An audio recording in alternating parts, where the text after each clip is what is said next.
మీకు ఎప్పుడైనా అనిపించిందా ఒక యాక్టర్ చేసిన రోల్సే మళ్ళీ చేస్తున్నాడు, ఆ కొత్త క్యారెక్టర్స్ ఏమీ ప్లే చేయట్లేదు అని, వాళ్ళ కంఫర్ట్ జోన్ నుంచి బయటకు రావట్లేదు అని? నాకు కూడా చాలా అనిపించింది. కానీ అదే యాక్టర్స్ ఎప్పుడైనా రిస్క్ చేసి కంఫర్ట్ జోన్ నుంచి బయటికి వచ్చారా? అకార్డింగ్ టు మీ ఈ లిస్ట్లో ఉన్న యాక్టర్స్ వచ్చారు. ఎప్పుడైనా ఒక యాక్టర్ని ఒకే రకమైన సినిమాలు చేస్తే ఎలా క్రిటిసైజ్ చేస్తామో అలాగే వాళ్ళు రిస్క్ తీసుకున్నప్పుడు అది అప్రిషియేట్ కూడా చేయాలి. మీకు కూడా ఇలా ఏ యాక్టర్ అయినా కంఫర్ట్ జోన్ నుంచి బయటకు వచ్చారు అనిపిస్తే తప్పకుండా కమెంట్ చేయండి. అంతకంటే ముందు ఈ ఛానల్లో వీడియోస్ మీ టైంకి వాల్యూ అనిపిస్తే, మీకు నచ్చితే తప్పకుండా సబ్స్క్రైబ్ చేయండి. ఇంకా లిస్ట్లోకి వెళితే నంబర్ 1 బాలకృష్ణ. అది 2010. బాలకృష్ణ గారికి చాలా సంవత్సరాల తర్వాత సింహ అని ఒక హిట్ వచ్చింది. ఆ తర్వాత ఇంకో డిజాస్టర్ సినిమా. కానీ ఆ రెండిట్లో కూడా ఆయన చాలా రెగ్యులర్ క్యారెక్టర్స్ ప్లే చేయడం చూడొచ్చు. అప్పుడు బాపు గారి డైరెక్షన్ లో వచ్చిన మూవీ శ్రీరామరాజ్యం. అందులో ఆయన్ని శ్రీరాముడి రోల్లో చూసాం. ఆయన regular loud and larger than life characters కి కంప్లీట్ ఆపోజిట్ గా ఇంత సటిల్ రోల్లో ఆయన్ని చూడడం ఒక నిజమైన సర్ప్రైజ్. అలా అని ఆ రోల్లో ఆయన యాక్టింగ్ కి ఏం వంకలు పెట్టలేం. ఈ సినిమా అనుకున్నది సక్సెస్ అవ్వకపోయినా ఒక మంచి అటెంప్ట్ గా మిగిలిపోయింది. ఆ తర్వాత కూడా ఆయన గౌతమిపుత్ర శాతకర్ణికి కూడా ఇలా ఇంకోసారి కంఫర్ట్ జోన్ నుండి బయటకు రావడం చూడొచ్చు. అవి మాత్రమే కాకుండా కెరీర్ లో భైరవ ద్వీపం, ఆదిత్య రిజిక్స్ లాంటి సినిమాలతో కూడా ఆయన కంఫర్ట్ జోన్ నుండి బ్రేక్ తీసుకొని సినిమాలు చేయడం చూడొచ్చు. నంబర్ 2 నాని డెబ్యూ చేసినప్పటి నుండి కూడా ఒక lover boy and boy next door image carry చేయడం చూసాం. ఆయన కెరియర్ అలా అప్స్ అండ్ డౌన్స్ తో వెళ్తూ ఉంది. అలా ఉన్న కెరియర్ 2015 కి వచ్చేసరికి ఎవడే సుబ్రహ్మణ్యంతో వెనక్కి తిరిగి చూసుకోకుండా ముందుకు వెళ్ళింది. ఆ తర్వాత 2015 నుండి 2017 వరకు చేసిన 8 ఫిల్మ్స్ అన్ని హిట్స్. కానీ 2018 లో బ్యాక్ టు బ్యాక్ 2 ఫ్లాప్స్. ఈ 3-4 ఇయర్స్ లో కూడా ఆయన ఒక రకమైన కంఫర్ట్ జోన్ కి వెళ్ళిపోయాడు. ఆ తర్వాత ఇంకా తప్పకుండా ఒక హిట్ కావాల్సి వచ్చింది. And that was the time to come out of his comfort zone. అప్పుడు వచ్చింది గౌతమ్ తిన్ననూరి సెకండ్ ఫిల్మ్ జోసి. ఈ సినిమాలో ఫస్ట్ టైం నాని ఒక father and sportsman role play చేయడం చూసాం. తన కంఫర్ట్ జోన్ ని వదిలేయడం వల్ల ఆయన అప్పుడు చూసిన సక్సెస్ ఎఫెక్ట్ ఎంత ఉంది అంటే ఇంకోసారి తను మళ్ళీ అలాంటి కంఫర్ట్ జోన్ కి వెళ్ళలేదు. ఒకవేళ మళ్ళీ ఒక లవ్ స్టోరీ చేసినా అది కూడా చాలా కొత్త రకమైన రామ్-కామ్ చేయడం చూసాం. చేస్తున్న ప్రతి క్యారెక్టర్, చూస్ చేసుకున్న ప్రతి సబ్జెక్ట్ తో ఎలాంటి కంఫర్ట్ జోన్ లేకుండా చూసుకుంటున్నారు. Hope this continuous. Number 3 Allu Arjun career సాఫీగా సాగిపోతుంది. తన ట్యాగ్ అయిన స్టైలిష్ స్టార్ కి తగ్గట్టు సినిమాలు చేస్తున్న టైం అది. అలాంటి టైంలో వచ్చిన సినిమా వేదం. ఇది ఒక హైపర్ లింక్ స్ట్రక్చర్ ఉన్న మల్టీ స్టారర్ మూవీ. ఆ టైంకి ఇది కెరియర్ లో పెద్ద రిస్క్ అయినా కూడా తన కంఫర్ట్ జోన్ నుండి బయటకు వచ్చి ఒక రెగ్యులర్ కేబుల్ ఆపరేటర్ గా తను ఎంత మంచి పర్ఫార్మర్ అని ప్రూవ్ చేసిన సినిమా ఇది. నాట్ జస్ట్ అల్లు అర్జున్, కానీ ఈ సినిమాలో మిగిలిన యాక్టర్స్ అందరూ కూడా వాళ్ళ కంఫర్ట్ జోన్ నుండి బయటకు వచ్చి చేసిన మూవీ. అందరి కెరియర్స్ పీక్ లో ఉన్నప్పుడు చేసిన ఈ ఎక్స్పెరిమెంటల్ మూవీ కన్వెన్షనల్ సినిమాకి దూరంగా ఉండి ఒక కొత్త ఎక్స్పీరియన్స్ ఇస్తుంది.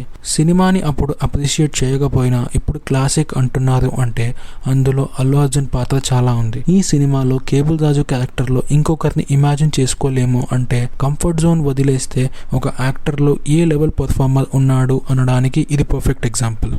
నంబర్ 4 మహేష్ బాబు. ఇప్పుడు ఉన్న స్టార్స్ లో ఎక్కువ సార్లు ఎక్స్పెరిమెంట్స్ చేసిన యాక్టర్ మహేష్ బాబు. ఒకప్పుడు మహేష్ బాబు సినిమా అంటేనే ఒక కొత్త ఎక్స్పీరియన్స్ ఉంటుంది అనే నమ్మకం ఉండేది ఆడియన్స్ కి. కెరియర్ లో ఫస్ట్ బిగ్గెస్ట్ బ్లాక్ బస్టర్ ఒక్కడు, దానివల్ల స్టార్ అయిపోయాడు. కానీ ఆ తర్వాత 3 back to back flops. 3 different genres అయినా కూడా తన కంఫర్ట్ జోన్ వదిలి రావాల్సిన టైం వచ్చింది. అప్పుడే త్రివిక్రమ్ గారి డైరెక్షన్ లో వచ్చిన సెకండ్ మూవీ అతడు. ఆ టైంలో హీరో ఒక హిట్ మ్యాన్ అనే కాన్సెప్టే కొత్త అంటే ఆ హెవీ కాన్సెప్ట్ ని ఫ్యామిలీ డ్రామాలా చెప్పడం ఇంకొక మైల్ స్టోన్. అలా ఇంకోసారి కలేజాలో తన రెగ్యులర్ సీరియస్ రోల్స్ లా కాకుండా ఒక funny go with the flow character లో ఇంకోసారి కంఫర్ట్ జోన్ వదిలి బయటకు రావడం చూడొచ్చు. ఆ తర్వాత బిజినెస్ మ్యాన్ లో అప్పటి వరకు ప్లే చేయని ఒక రూత్లెస్ గ్యాంగ్స్టర్ రోల్ ప్లే చేయడం. ఆ తర్వాత వన్ నేను ఒకడినిలో ఒక సైకలాజికల్లీ ఇంబ్యాలెన్స్డ్ క్యారెక్టర్ చేయడం. ఇవన్నీ మహేష్ బాబు ఎప్పుడూ కూడా ఒక కంఫర్ట్ జోన్ ని నమ్ముకున్న యాక్టర్ కాదు అని ప్రూవ్ చేశాయి. కానీ అలాంటిది వన్ నేను ఒకడినే తర్వాత ఆయన ఒక కంఫర్ట్ జోన్ ని క్రియేట్ చేసుకోవడం క్లియర్ గా కనిపిస్తుంది. మంచి ఎక్సైటింగ్ డైరెక్టర్స్ తో కాకుండా రెగ్యులర్ టెంప్లెట్ డైరెక్టర్స్ తో వర్క్ చేయడం అసలు కలిసి రావడం లేదు. రీసెంట్ గా గుంటూరు కారం రిజల్ట్ తర్వాత అయినా ఆ కంఫర్ట్ జోన్ ని బ్రేక్ చేసుకుని బయటకు వచ్చి తనలో ఉన్న ట్రూ యాక్టర్ ని బయటకు తీసుకురావాలని కోరుకుందాం. నంబర్ 5 ఎన్టీఆర్ ఒక రెగ్యులర్ యాక్టర్ కాదు. తను ఏ క్యారెక్టర్ అయినా ఈజీతో పుల్ ఆఫ్ చేయగలడు అని చాలా యంగ్ ఏజ్ లోనే ప్రూవ్ చేశాడు. కానీ అదంతా ఒక పాయింట్ తర్వాత వర్కౌట్ అవ్వలేదు. ఒకానొక టైంలో ఎన్టీఆర్ మళ్ళీ తన స్టార్డమ్ ని రీగెయిన్ చేసుకోలేడు అనే పాయింట్ కి వెళ్ళింది. అప్పుడు వచ్చింది టెంపర్. ఈ సినిమా ఓన్లీ ఎన్టీఆర్ కి మాత్రమే రిడెంప్షన్ కాదు, చాలా రోజుల నుండి హిట్ కోసం వెయిట్ చేస్తున్న పూరి జగన్నాథ్ గారికి కూడా. ఈ సినిమాతో మళ్ళీ NTR is not regular actor అని ప్రూవ్ అయింది. ఇది కేవలం ఒక యాక్టర్ గా ఎన్టీఆర్ కి కంబ్యాకే కాదు, తన స్టార్డమ్ ని ఎంత గ్రాండ్ గా రీగెయిన్ చేసుకున్నాడు అన్నదానికి ఒక పర్ఫెక్ట్ మూమెంట్. ఈ సినిమా మంచి సినిమాలు మాత్రమే చేస్తాను అని ఎన్టీఆర్ తన ఫ్యాన్స్ కి ఇచ్చిన ఒక ప్రామిస్. ఆ తర్వాత నుండి మోస్ట్లీ ఆ ప్రామిస్ ని ఎప్పుడూ బ్రేక్ చేయలేదు. డైవర్స్ క్యారెక్టర్స్ ప్లే చేయడం చూడొచ్చు. టెంపర్ తర్వాత స్క్రిప్ట్ సెలెక్షన్ అప్రోచ్ మొత్తం చేంజ్ అయిపోయింది. నంబర్ 6 రామ్ చరణ్. ఇప్పుడు ఉన్న యాక్టర్స్ అందరిలో యాక్టింగ్ పర్ఫార్మెన్సెస్ కి ఎక్కువ క్రిటిసైజ్ అయింది రామ్ చరణ్. తన కెరియర్ స్టార్టింగ్ లో ఎన్ని హిట్ ఫిల్మ్స్ వచ్చినా చాలా వాటిలో తన యాక్టింగ్ కి అప్రిసియేషన్ తక్కువే. అలాంటి టైంలో ఒక రీమేక్ చేయడం, అది కూడా తను ఫెయిల్ అయిన పోలీస్ క్యారెక్టర్ ని మళ్ళీ ప్లే చేయడం ఒక రిస్క్. అయినా కూడా రిస్క్ తీసుకుని ధృవాలో ఒక పోలీస్ క్యారెక్టర్ చేయడం చూసాం. ఆ సినిమా ఒరిజినల్ కి ఏమాత్రం తీసిపోకుండా ఈక్వల్ గా ఈ సినిమా ఉండడం చూడొచ్చు. కానీ ఆ తర్వాత వచ్చిన రంగస్థలంతో అసలు ఎప్పుడూ టచ్ చేయని జోనర్, ఎప్పుడూ ప్లే చేయని క్యారెక్టర్ ని కూడా పర్ఫెక్ట్ గా పుల్ ఆఫ్ చేయడం చూడొచ్చు. ఎవరైతే క్రిటిసైజ్ చేశారో వాళ్ళే అప్రిసియేట్ చేయడం కూడా మనం చూసాం. ఆ తర్వాత తన సినిమాలు ఫెయిల్ అయినా కూడా తన యాక్టింగ్ మాత్రం ఎప్పుడు ఫెయిల్ అవ్వలేదు. దీని ద్వారా తెలిసేది ఏంటంటే లైఫ్ లో కంఫర్ట్ జోన్ నుండి బయటికి వస్తే ఎన్ని వండర్స్ చేయొచ్చు అని.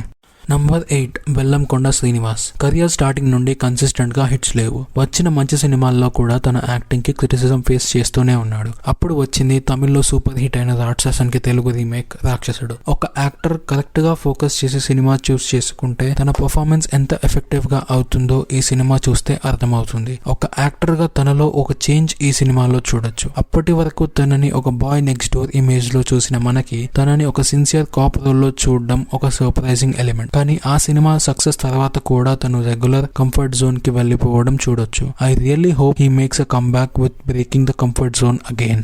నంబర్ 9 సాయి ధరమ్ తేజ్. 2014 లో పిల్లా నువ్వు లేని జీవితంతో డెబ్యూ తర్వాత ఒక మంచి యాక్టర్ ఇండస్ట్రీకి వచ్చాడు అని అందరూ అనుకున్నారు. అండ్ ఆ నెక్స్ట్ 2 years లో వచ్చిన తన మూవీస్ ప్రూవ్ కూడా చేశాయి. కానీ 2016 లో వచ్చిన తిక్కా మూవీతో తన బ్యాడ్ ఫేస్ స్టార్ట్ అయింది. అప్పటి నుండి కంటిన్యూస్ గా వచ్చిన 6 మూవీస్ ఫ్లాప్ అయ్యాయి. ఆ తర్వాత తన కంఫర్ట్ జోన్ నుండి బయటకు వచ్చి చేసిన ఒక హార్ట్ టచింగ్ సినిమా చిత్రలహరి. ఈ కంబ్యాక్ తనలో ఉన్న ఒక మంచి యాక్టర్ ని బయటకు తీసుకువచ్చింది. ఆ తర్వాత చేసిన ఏ సినిమా కూడా రెగ్యులర్ గా ఉండడం చూడలేదు. అన్ని జోనర్స్ ని ఎక్స్ప్లోర్ చేయడం, చేసిన అన్ని మూవీస్ కి తన 100% పెట్టడం చూడొచ్చు. ఈ కన్సిస్టెన్సీ మెయింటైన్ చేస్తే చాలా మంచి సినిమాలు వస్తూనే ఉంటాయి. నంబర్ 10 నాగార్జున. అది నాగార్జున గారు ఇండస్ట్రీని ఒక స్టార్ గా లీడ్ చేస్తున్న టైం. తన రెగ్యులర్ ఇమేజ్ అయిన రొమాంటిక్ అండ్ యాక్షన్ హీరోగా పర్ఫెక్ట్ సినిమాలు చేస్తున్న టైం. అలానే ఆయన ఆ జనరేషన్ లో ఎక్స్పెరిమెంటల్ సినిమా అండ్ అన్ని జానర్స్ ని టచ్ చేసిన కొంతమంది యాక్టర్స్ లో ఒకరు. అలాంటి టైంలో ఆయన ఇమేజ్ ని కంప్లీట్ గా మార్చేసిన సినిమా అన్నమయ్య. అలాంటి రిస్క్ తీసుకుని ఆయన ఎప్పుడూ టచ్ చేయని ఒక డివోషనల్ మూవీ చేయడం, అందులో కూడా తన బెస్ట్ ఇవ్వడం అండ్ ఆ జానర్ కి ఒక కొత్తనం తీసుకురావడం చూడొచ్చు. ఈ సినిమాతో పాటు నాగార్జున గారి కెరియర్ లో తీసుకున్న సిచ్యువేషన్స్ చాలా ఉన్నాయి. లైక్ శివ, గీతాంజలి, గగనం. అయినా కూడా ఆ కంఫర్ట్ జోన్ అనే బబుల్ ని బ్రేక్ చేసిన సినిమా మాత్రం అన్నమయ్య. ఈ ఇద్దరు యాక్టర్ అండ్ డైరెక్టర్ కాంబోలో తర్వాత వచ్చిన అన్ని సినిమాలు కూడా ఇదే జానర్ తో రావడం ఆ కంఫర్ట్ జోన్ బ్రేక్ చేసిన ఇంపాక్ట్ చూడొచ్చు. నంబర్ 11 వెంకటేష్ గారు ఆయన కెరియర్ లో చాలా సినిమాలు రీమేక్ చేశారు. బట్ అందులో ఒక మెమరబుల్ రీమేక్ మాత్రం ఆయన కెరియర్ డైమెన్షన్ ని మార్చేసింది. అది దృశ్యం. ఈ దృశ్యం అనే సినిమా చాలాసార్లు రీమేక్ అయినా కూడా తెలుగు వర్షన్ కి ఒక స్పెషల్ ప్లేస్ ఉంటుంది. వెంకటేష్ గారు అప్పటి వరకు చేసిన సినిమాలు ఆయనని ఒక బబుల్లోకి తోసేశాయి. ఆయన చేస్తున్న కామెడీ సినిమాలు చాలా రెగ్యులర్ అయిపోయాయి. ఫ్యామిలీ మూవీస్ ఆడినా కూడా ఒక సాలిడ్ బ్రేక్ ఇవ్వలేకపోయాయి. షాడో అండ్ మసాలా ఫ్లాప్స్ తర్వాత అంతా మార్చేసి ఆ జనరేషన్ యాక్టర్స్ లో ఫస్ట్ టైం ఒక ఫుల్ లెంత్ ఫాదర్ రోల్ చేసి సక్సెస్ అయ్యారు. ఈ దృశ్యం సక్సెస్ ఆయన స్క్రిప్ట్ సెలెక్షన్ మొత్తాన్ని మార్చేసింది. అప్పటి నుండి సిల్లీ రోల్స్ కాకుండా కొంచెం ఆయనకి తగ్గ మెచ్యూర్ రోల్స్ చూస్ చేసుకోవడం మనం చూస్తున్నాం. రీసెంట్ గా వచ్చిన సైంధవ్ అండ్ సంక్రాంతికి వస్తున్నాంలో ఆయన ఏజ్ ఫ్యాక్టర్ ని అడ్రస్ చేయడం చూడొచ్చు. ఈ చేంజ్ ఆయనలో రావడానికి రీజన్ మాత్రం ఆయన ఆ కంఫర్ట్ జోన్ అనే బబుల్ ని బ్రేక్ చేయడమే. నంబర్ 12 గోపీచంద్. ఈ లిస్ట్లో ఉన్న అందరూ యాక్టర్స్ కంటే ఇది కొంచెం డిఫరెంట్. అందరూ యాక్టర్స్ వాళ్ళ కంఫర్ట్ జోన్ నుండి బయటకు వస్తే గోపీచంద్ మాత్రం ఆయనకి ఎక్కువ సక్సెస్ ఇచ్చిన నెగటివ్ రోల్ ప్లే చేసి తన టాలెంట్కి తగ్గ క్యారెక్టర్ ప్లే చేయడం చూడొచ్చు. గౌతమ్ నంద సినిమాలో ఆయన ప్లే చేసిన 2 క్యారెక్టర్స్ కూడా ఎంతో డీప్ మీనింగ్ అండ్ ఫిలాసఫీతో రాసినవి. ఆ రైటింగ్ని కాంప్లిమెంట్ చేసే పర్ఫార్మెన్స్ ఆయన డెలివర్ చేయడం చూడొచ్చు.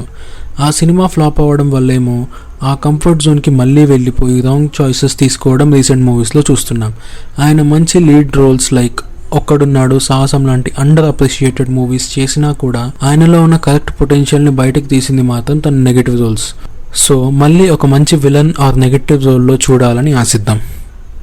నంబర్ 13 అల్లరి నరేష్. నరేష్ గారు కెరియర్ స్టార్ట్ చేసింది ఒక మంచి కామెడీ మూవీతో. అలా కంటిన్యూస్గా మంచి కామెడీ సినిమాలు చేస్తూ ఉన్న ఆయన తను కేవలం ఒక కామెడీ యాక్టర్ మాత్రమే కాదు, డిఫరెంట్ రోల్స్ చేయగలడు అని ప్రూవ్ చేసిన సినిమా నేను. సెల్వరాఘవన్ రాసిన వన్ ఆఫ్ ద బెస్ట్ క్యారెక్టర్స్లో ఇది ఒకటి. ఇంత కాంప్లెక్స్ క్యారెక్టర్ని చాలా బాగా పుల్ ఆఫ్ చేశారు. ఈ సినిమాతో ఆయన ఏ లెవెల్ పర్ఫార్మర్ అని ప్రూవ్ అయింది. ఆ తర్వాత కూడా హీరోగా కామెడీ మూవీస్ ఎన్ని చేసినా వాటిలో చాలా హిట్స్ ఉన్నా కూడా ఆయనని ఒక గొప్ప నటుడు అనే స్థానానికి తీసుకెళ్లిన సినిమా గమ్యం. ఈ సినిమాకి కూడా ఆయన్ని లీడ్ రోల్లో కాస్ట్ చేస్తే తనే ఒక మంచి స్కోప్ ఉన్న సపోర్టింగ్ క్యారెక్టర్ ప్లే చేయాలని చేసిన క్యారెక్టర్ గాలిసీను. ఈ ఒక్క క్యారెక్టర్ తో ఆయన ప్రూవ్ చేశాడు ఈ గాలిసీను అనే క్యారెక్టర్ పుట్టింది నరేష్ యాక్ట్ చేయడం కోసమే అని. రీసెంట్ గా కూడా ఆయన కంబ్యాక్ ఫిల్మ్ నాంది ఒక డిఫరెంట్ అప్రోచ్ ఉన్న క్యారెక్టర్ ప్లే చేయడం చూడొచ్చు. Hope he continues this. Number 14 Prabhas. పైన ఉన్న అన్ని ఎగ్జాంపుల్స్లో ఆ యాక్టర్స్కి, వాళ్ళతో పనిచేసిన డైరెక్టర్స్కి, ఆ సినిమాలో ఇన్వెస్ట్ చేసిన ప్రొడ్యూసర్స్కి బెనిఫిట్ అయితే ఈ ఒక్క ఎగ్జాంపుల్లో మాత్రం ఒక ఇండస్ట్రీ మొత్తానికి బెనిఫిట్ అయింది. ఒక యాక్టర్ రిస్క్ తీసుకోవడం, ఒకవేళ ఆ రిస్క్ పే ఆఫ్ అయితే వచ్చే రిజల్ట్ ఎంత గ్రాండ్గా ఉంటుంది అని ప్రూవ్ చేసిన సినిమా బాహుబలి. బాహుబలికి ముందు ప్రభాస్కి ఉన్న ఇమేజ్ ఒక లవర్ బాయ్, ఒక యాంగ్రీ యంగ్ మ్యాన్ అయితే ఆ తర్వాత తన ఇమేజ్ మొత్తం చేంజ్ అయిపోయింది. ఏ ప్రొడ్యూసర్ అయినా ఒక పెద్ద బడ్జెట్ మూవీ చేయాలి అనుకుంటే తను వాళ్ళకి ఫస్ట్ ఆప్షన్ అయ్యాడు. కానీ అదే అడ్వాంటేజ్ ఒక డిసడ్వాంటేజ్ అయింది. బాహుబలి 2 తర్వాత వరుసగా మూవీస్ ఫెయిల్ అయ్యాయి. Mostly high budget and less experience directors అవడం వల్ల చాలా బ్యాక్లాష్ వచ్చింది. అలాంటి టైంలో తను మళ్ళీ ఆ బ్యారియర్ ని బ్రేక్ చేసి తన ఓల్డ్ అవతార్ అయిన యాంగ్రీ యంగ్ మ్యాన్ గా సలార్తో మళ్ళీ కంబ్యాక్ ఇచ్చాడు. ఇప్పుడు తన లైనప్ చూసుకుంటే కన్ఫామ్ గా సక్సెస్ అయ్యే సినిమాలే మనకి కనిపిస్తూ ఉన్నాయి. ఇంకా ఈ లిస్ట్ దాటి కొన్ని ఆనరబుల్ మెన్షన్స్ కనుక చూస్తే Vijay Deverakonda in Kingdom, Vishwak Sen in Gaami, Chiranjeevi garu Srikanth ఓదెల్లుతో చేస్తున్న సినిమా, రాజేంద్ర ప్రసాద్ గారు ఇన్ సేనాపతి, జగపతి బాబు గారు ఇన్ లెజెండ్. ఇంకా మీకు ఎవరైనా యాక్టర్ ఇలాగే వాళ్ళ కంఫర్ట్ జోన్ని బ్రేక్ చేసి బయటకు వచ్చారు అనిపిస్తే వాళ్ళ నేమ్ అండ్ మూవీ ఖచ్చితంగా కమెంట్ చేయండి. ఒకవేళ ఈ వీడియో నచ్చితే తప్పకుండా సబ్స్క్రైబ్ చేయండి. నేను యాంటీ హీరోస్ మీద చేసిన వీడియో చూడాలి అంటే ఈ వీడియో చూడండి.